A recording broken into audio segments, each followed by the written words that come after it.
안녕하세요. 네, 세움커리어 연구소의 최선미 강사라고 합니다. 만나서 반갑습니다. 오늘은 무슨 이야기를 한번 해볼까 하다가 저의 투자 이야기를 좀 해볼까 합니다. 저는 이런 경제와 관련된 부분에도 관심이 되게 많은데요. 저는 부동산을 하시는 엄마 밑에서 자랐습니다. 제가 고등학교 들어갔을 때 저희 엄마가 부동산 공부를 시작하셨는데요. 저 너무너무 다행이라고 생각했어요. 왜냐하면 제가 이제 중학교 때 기억이 남는 그런 일이 있습니다. 제가 중학교 때 이제 학교에서 돌아와서 집에 돌아왔는데 엄마가 엄청나게 뭐에 빠져 계신 거예요. 그게 뭐였냐면 바로 테트리스였습니다. 테트리스 게임 아시죠? 그거에 막 빠져가지고 막 테트리스를 하고 계신 거예요. 근데 제가 보면서 생각을 했어요. 아, 내가 나중에 결혼을 혹시 하게 된다면 나는 꼭 일을 하고 싶다. 엄마가 그렇게 테트리스에 빠져서 뭔가 할 일이 없어서 테트리스에 빠져 있는 일이 그런 모습이 저는 별로 좋지 않게 보였던 것 같아요. 그래서 일을 계속 해야겠다 나는 이런 생각을 가지고 있었었는데요. 그런데 이제 저희 엄마가 그렇게 하다가 고등학교 정도 됐을 때 갑자기 공인중개사 공부를 하겠다고 하시더라고요. 저는 속으로 쾌재를 불렀죠. 너무 다행이다. 할 일이 있어서 너무 다행이다. 그래서 네, 그때 공부를 시작하셔서 제가 고3 때 합격을 하시고 현재 네, 20년 넘게 이렇게 공인중개사로 일을 하고 계세요.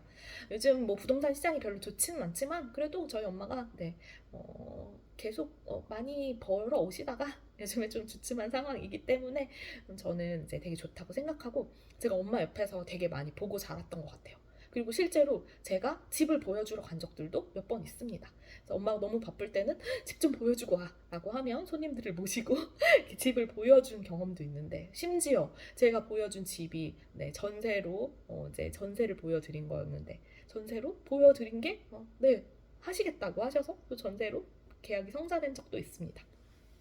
그래서 되게 젊은 분들이었는데 또 젊은 분들한테는 저처럼 젊은 공인중개사도 먹히더라고요.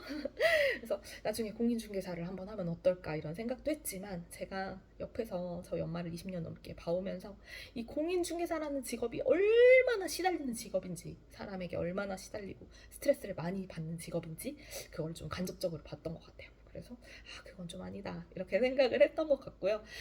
그리고 이제 저는 나는 이렇게 부동산으로는 어떻게 돈을 벌 수 있을까 이런 것들을 뭐 그때 당시에는 별로 생각을 하진 않았던 것 같아요. 그러다가 이제 제가 2015년에 결혼을 하고 지방으로 내려오게 되는데 그때부터 좀 관심을 갖게 됐던 것 같아요. 지방으로 내려왔는데 집을 매매를 합니다. 지방은 그렇게 비싸지가 않았어요. 그래서 매매를 하고 나서 이제 했는데 이제 구 아파트였죠. 구식 아파트 한 15년 정도 된 지방에서는 꽤 그래도 오래된 편입니다. 서울이랑 다르게. 그래서 이제 그걸 매매를 하고 근데 저번 편에서 말씀드렸듯이 엄청 입지가 안 좋은 곳이었어요. 막 옆에 10차선 도로가 있어가지고 먼지가 막 까맣게 막 끼고요.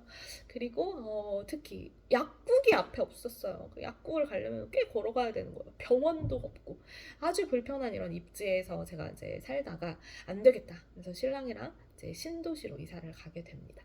근데 이제 입지를 가장 중요하게 여겼기 때문에 저희가 입지를 고려한 그런 아주 좋은 입지 병원도 많고 사람도 많고 맛집도 많은 그런 곳에 선정을 해서 그렇게 들어오게 됩니다.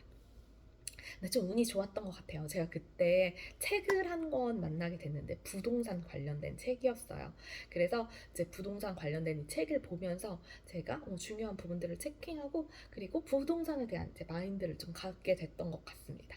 그래서 저희 집을 매매를 했는데 근데 저희가 그때 맨 처음 신혼집 25평이었단 말이에요. 그런데 이사 올 때도 25평 집을 저희가 매매를 했습니다. 근데 저희 신랑 친구들이 그렇게 얘기하는 거예요. 야, 왜 25평에서 25평으로 이사를 가냐? 너 이제 아이도 한 명 이미 있고 이제 가지고 있고 그때 임신 중 임신 아니고 한 명 있었어요. 네, 태어난 이후에. 그리고 뭐 앞으로도 계획이 있을 수도 있는데 너무 좋다. 라고 해서 저희가 어떻게 하냐면 그 집을 그대로 그냥 가지고 있는 채로 30평 집을 매매를 하게 됩니다. 근데 저희 엄마가 그때 엄청 반대를 하셨어요.